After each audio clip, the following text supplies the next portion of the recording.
Yo guys, what's up? I'm back at the building cave of my best friend Peter from Peter Home Project, and I'm gonna tell you something about a camera I got this week. It's all about the Hawkeye Firefly 4K. You would say it's again a split cam. Yeah, it's just another split cam. So we're gonna check out how it performs, how it looks, and how it's getting used into our mini quads. Now, keep on checking the video. Don't forget to subscribe and hit the bell to see future videos. Well guys, as I was saying before, we're gonna check out this new camera I get, the Firefly Split 4K. Now we're gonna check out how all of it works, the exterior design, the pro, the cons. Let's check all out. See if this is a good camera to use in the FPV world. Now, at the first view, we got the box itself. Against other cameras, you get a nice carton box with inside all of your components. This is a cardboard case with inside one plastic box. Well, at first sight it looks pretty decent. Let's see what's inside. We got our manual. Next we got one plastic bracket that would let you fix it into your quad, into your mini quads. Another plastic part that would prevent your SD cards to jump out of the slot in mid-air or would crash. So maybe that's a good idea for this one. One wire harnesses. Normally there are two. Already had one installed into my quad, so I got a faster review this time. Below everything we got some stickers. They are Chinese. I don't know what this said, but still nice. You got some. One big ass joystick to change your OSD settings into your camera. The most of them will go small. This one will go big. I'll need a street map to figure out how it works. And further we got our split cam. Now at first sight I'm not that impressed. The most of the brands, they will look at design. The use on this one a little disappoints me. Now, looks can be deceiving. Let's hope it performs better than it looks. Now here we got our camera in close-up. So as you can see here in the camera, I don't like the design. It's bigger than the most of them. So maybe they will change it into the next version. Next you got your flat Redmi cable. This is the one they said you can buy anywhere to replace it. Next on your PCB you got your 30 by 30 mounting holes. I found it strange now in these days most of the flight controls will go to 2020. Next is your mounting plate for your ribbon cable. Same as most of the PCBs. Your SD slots. It will support 1 to 128 gigabytes. This is the things I'll find strange on this this PCB. You got your microphone on wires, so it's flexible. It's not attached to your PCB. I lost my last one into the crash, so I will lose this one just as fast. Best I can glue it to the PCB itself with some hot glue. Or on this side, what I think it's a down point on this PCB, on this camera, is that the connections. Other cameras has soldering points and the connectors. This one only has the connectors, and they made it so you have to plug it in from the top. So there's go my first problem. I don't have the room in my mini quad to go up with my cable. So later I have to desolder these two off and go straight into the solder point itself. The solder point itself, the connectors is, the small one is your OSD that will go into together with the small connector. Then you have the connectors wires is going to be from the small one off is voltage, your ground, your video is third, and your fourth connector is your VCC. This will you can connect to your battery voltage and you can get it into your OSD screen. Next you have two more wires running. One will be for your, the both are for your triggers. One will be used to get your photos up by the three-way switch, and the other one it will be for your video. For the rest on this PCB you got your LEDs for what they used. Now let's turn it around. Now on the other side of the PCB you got some more components. First you got your micro USB. This one you can also use to get your files from your SD cards if you put on the protector, so you don't have to take out the SD card every time. Next to it you got your HDMI connectors. You can directly link it to your screen. Two more buttons. One will be your start and stop recording, and the other one will be for your settings. Well, it's a simple PCB. Let's go over to the specs and later on to our OSD settings. Now we have seen the close-up of everything, an explanation of all what I think. Now let's see what the guys from Hawkeye will say about the camera itself. Everybody knows the cameras are getting faster, the quality is getting better. Well, they will say that they have a 4K camera with low latency.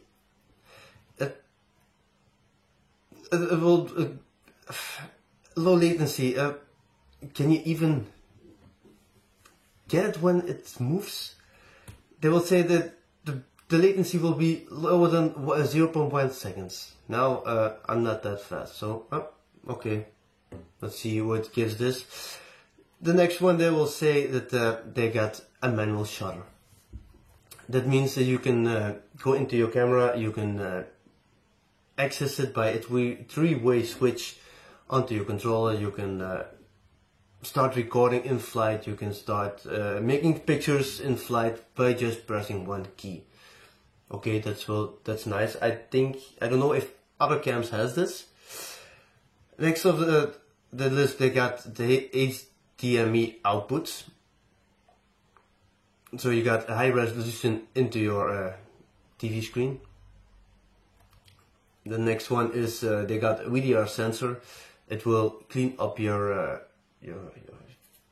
videos perfectly. Not too dark, not too bright. It works perfect. Next thing they have, what they say others don't have, they have distortion correction function. So it means when you're flying and some cameras will give you that fisheye effect, your building is curving, they will change this. They will straighten up everything, so everything will be as good as perfect if you see it. They got a gyroscope inside, so if you got some vibration from your drone, so your camera is getting a little bit wobbly, they can adjust it so it fades away completely. And like other cameras, they don't have it in 4K. This one should have it in 4K. So no more vibrations from your drone to your cam. Nothing will be ugly, as you can see. Now everybody crashes. Even if you got bad videos, most of the cameras, if you crash, that's it. No more video. Others have it. Well, this one has it too. Once you crash, it will cut off a few seconds from your video and repairs everything. Now, sometimes you can have it that your computer says the video is damaged. You can't view it anymore. Well, this camera will provide you the option to put back in your SD card, and it will repair it itself, so you can view it later. Now, luckily I have tons of video fragments I have to throw away because of this. As I was saying, the external RC triggers, it will mean you can make photos when you're flying, or if you forget to turn on your recording, you can do it in flight.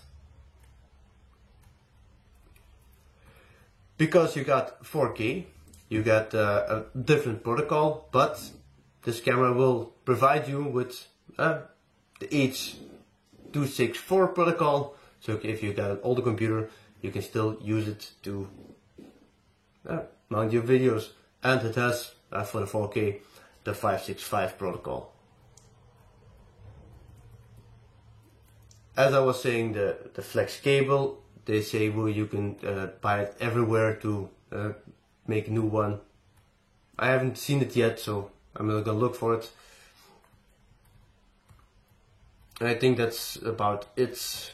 Yeah, that's a bit less put. They think their camera is better than the rest.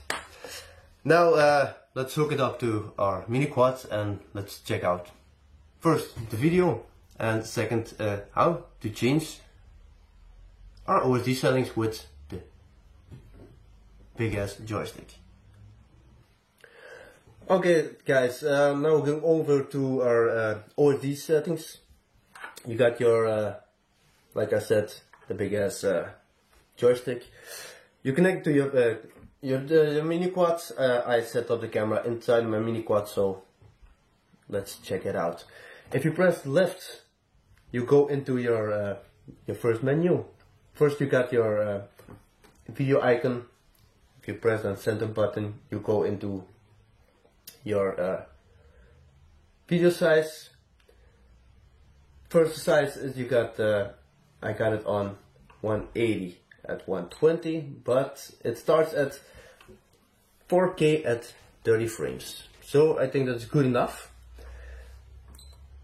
Next you got your 2.7K at 30 frames, but at the 4:3 ratio. Next you got your 2.7K at 60 frames at 16:9 ratio. 2K at 60 frames, 2K at 30 frames, 180 at 1080, sorry, at 120 frames. I think that's a pretty good frame rate to go slow motion.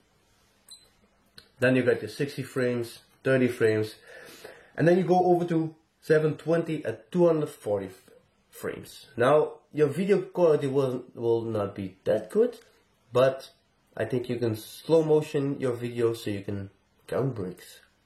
I think that's pretty good. Then you got your 60 frames and your 30 frames. And we'll back around.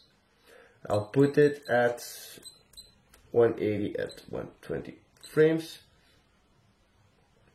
Next you got your loop recording. That will be more usable in your car. You can set a loop for 5 minutes, 10 minutes. And when it go to the back of your SD card, it will start recording in front. Wide dynamic range, you can put it on or off, depends on how you like to fly it. Your exposure, change it by 0, positive or negative, the way you like it. Recording audio, if you don't like to hear your props in your video, you can turn it off. Date stamp, what time it is. I am not going to be using it. Doesn't look like that clean for my video. EIS, your stabilization on or off, even this one in 4K. Your time-lapse recording if you want to make videos of a nice sunset or clouds or the sea. Slow motion, you can turn it on, it will go into 180 at 120 frames. I think that's like a nice feature, you can put it into the slow motion. Your metering, your sharpness, if you like it more sharp in your video. Auto recording, I think that's nice to know if you put in your LiPo and start recording directly. Your codecs, if you want to have an older computer, will go to 264, else 265 for your 4K. Snapshot and recording, you can make take pictures every 5 seconds, 10 seconds. That would be nice too. Fixed frame rates, on or off. Electric shutter, you can change the shutter speed. I think I'm around with this. Then if you go, press left again, you go to the next icon, it will be your settings. This time and dates, auto power off, your beeping sound, your language, your frequency, your TV mode, PAL NTSC, HDMI out, OSD mode on or off if you don't like the OSD from the camera itself and you're using the ones on your flight controller. Your logo watermark, you can, I think this is the one from themselves, or maybe you can change it just to yourselves. Maybe it's just your name. Your ISO values you can change, depends on the light you get. The image effect, I find this one a pretty nice feature in this one. You get normal, black and white, vivid, sepia, sketch, color pencil, negative, rock, color green, water yellow, a lot of them. I think this is the only cam that can do this. I think this is one of the best features it got.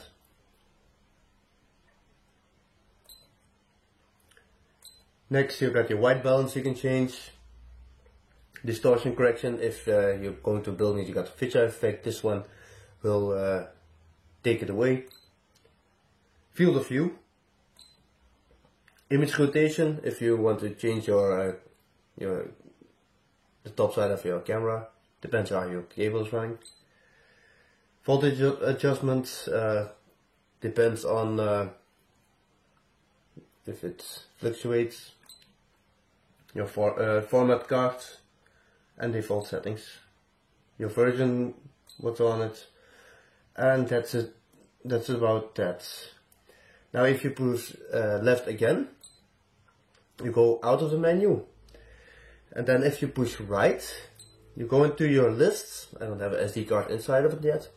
Go into your list of videos. You can play back and watch them into your goggles. Well, this is the OSD part. I think we had everything seen by this, so let's go on with it.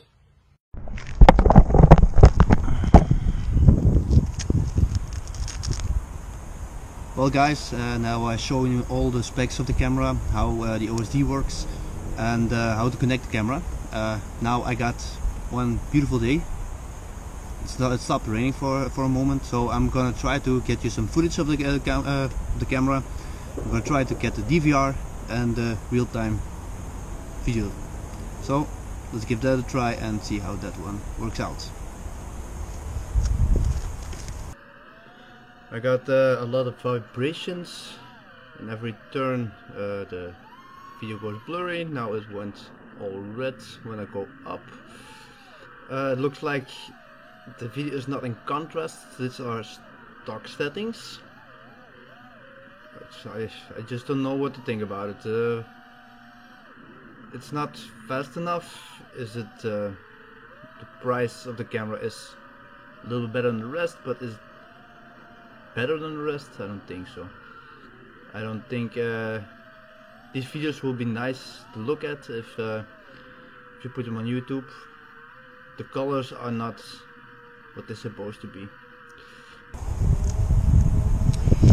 Well, I give it a try. Now for me this camera is one big disappointment. it doesn't look good. It's not easy to connect due to these upwards connectors. Like the microphone, it's loose. It's like the turtle, Caddx turtle. Now, for me, it's not a good camera. So I'm gonna send it to the guy who bought it for me, and hope he can have some good flights on it. So, for me, in my opinion, you don't have to buy it one. I hope you liked my video. If you want more videos like this, don't forget to subscribe, and every like helps, guys. So see you on the next.